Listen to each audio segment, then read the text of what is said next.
बड़ी खबर आ रही है। देखिए, नई ऊंचाइयों पर अमेरिका और भारत के संबंध कैसे जा रहे हैं, अब इस खबर से समझिए। UNSC, United Nations security council की सदस्यता पर अमेरिका ने एक बार फिर भारत का खुलकर समर्थन किया है। साझा रणनीति से विकास पर जोर दिया गया है और कहा गया है कि भारत को यूएनएससी की मेंबरशिप तो परमानेंट मिलनी चाहिए और 2028 और 2029 में जो वहां पर एक वो मेंबरशिप मिलेगी, अस्थायी सदस्यता, उसका भी वेलकम किया गया है अमेरिका की तरफ से।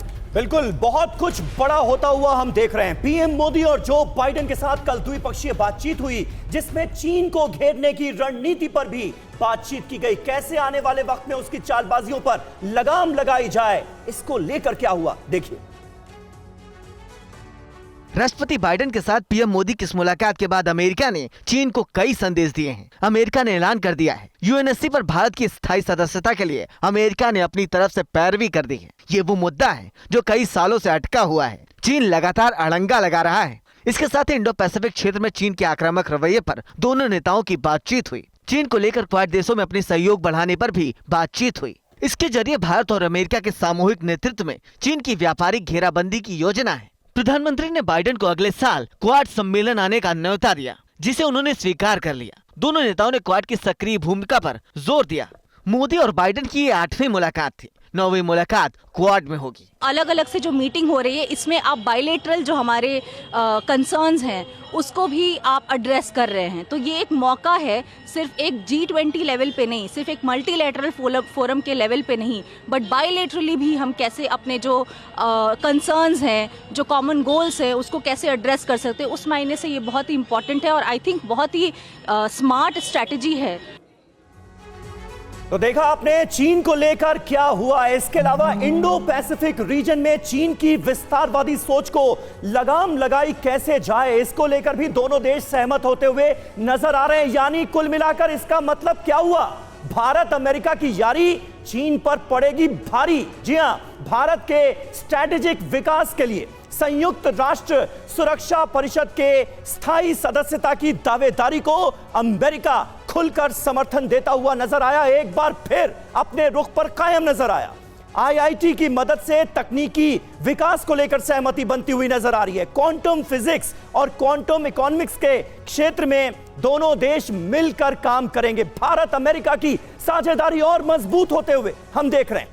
जेंडर डिजिटल विभाजन को कम करने के प्रयासों पर, कोशिशों पर भी जोर दिया जा रहा है और यह अपने आप में बड़ी बात है। भारत के स्ट्रैटेजिक विकास के लिए अमेरिका कैसे साथ खड़ा नजर आ रहा है, यह हमें पता चल रहा है। लेकिन जहां तक चीन का सवाल है, यह अपने आप में एक बहुत इंपॉर्टेंट पॉइंट है। इंडो पैसिफिक रीजन में चीन की विस्तारवादी सोच पर कैसे लगाम लगाई जाए।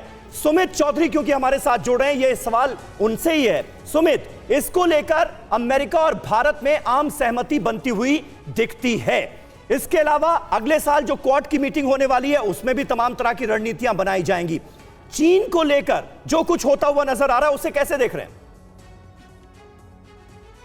देखिए, चीन के को काउंटर करने के लिए एक ही स्ट्रैटेजी है, वो है उसके इकोनॉमिक जो इंटरेस्ट है उनको मिनिमाइज करना। यानी लगातार उसके जो विस्तारवादी नीति है उसको काउंटर करने के लिए उसके इकोनॉमिक इंटरेस्ट को मिनिमाइज करना, यही एक स्ट्रैटेजी है। अगर आप मोटे तौर पर देखें, आज जितने भी बायलैटरल्स हैं उसमें यही किया जाएगा, चाहे वो यूके के साथ हो जिसमें एफटीए के ऊपर बातचीत होगी, क्योंकि 13 राउंड की बातचीत हो चुकी है। आगे किस तरीके से फ्री ट्रेड पर आगे बढ़ा जा सकता है यूनाइटेड किंगडम के साथ। इसके अलावा ग्लोबल साउथ जो एक मेन एजेंडा है, जो चाहते हैं सभी देश कि भारत उसमें महत्वपूर्ण भूमिका निभाए, ना कि चीन, उसको लेकर भी महत्वपूर्ण चर्चाएं होंगी। और यही वजह है कि हर देश, चाहे वो यूके हो, चाहे वो जापान हो, चाहे वो दूसरे देश हो, चाहते हैं कि भारत उसमें महत्वपूर्ण साझेदारी करे। और ग्लोबल साउथ ही एक ऐसा बड़ा एजेंडा हो सकता है और ग्लोबल साउथ को लेकर बहुत बातें की जा रही हैं।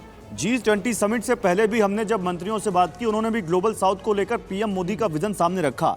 एम्बेसडर सचदेव, अभी बात हुई कि भारत और अमेरिका के बीच जो बातचीत हुई उसमें छोटे और गरीब देशों का रिप्रेजेंटेशन दुनिया में बढ़ाने पर जोर दिया गया और पीएम मोदी की पहल पर जो 54 अफ्रीकी देश हैं उनको G20 में शामिल किया जा सकता है।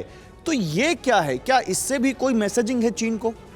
जी, चीन का फोकस अफ्रीका पर काफ़ी तगड़ा रहा है। वो अफ्रीका का सबसे बड़ा व्यापारी देश रहा है और इन्वेस्टमेंट के नाम पर भी उसने काफ़ी पैसा लगाया है।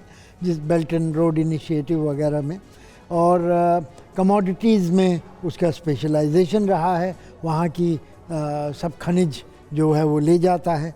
तो इससे डेट क्राइसिस पैदा हुई है, और क्योंकि अब कमोडिटी के दाम घट गए हैं कोविड के बाद से और डिक्लाइन ऑफ वेस्टर्न इकोनॉमीज़ के बाद से, तो अब ये देश परेशानी में है क्योंकि उनका निर्यात नहीं बढ़ रहा है और कर्जा चीन का बढ़ गया है, और कर्जे की दर, अंतर्राष्ट्रीय कर्जे की दर भी ज़्यादा हो गई है, तो वो कठिनाई में है आर्थिक तौर पर। तो अगर कुछ करते हैं हम लोग, भारत और अमेरिका मिल करके, तो इसका सही असर होगा और एक ऐसा ऑल्टरनेटिव मिलेगा जो कि सस्टेनेबल होगा और जिससे कि उनको वो जो कष्ट हैं, जो चक्रव्यूह में फंसे हुए हैं आर्थिक, उनकी कठिनाइयां उससे मिलाकर कम होंगी। लेकिन पुष्पेश पंत जी, प्रधानमंत्री नरेंद्र मोदी का खासा जोर है अफ्रीकन यूनियन को G20 में शामिल कराने को लेकर। हम सब ये जानते हैं कि अभी अगर आबादी के लिहाज से देखें तो 67% तकरीबन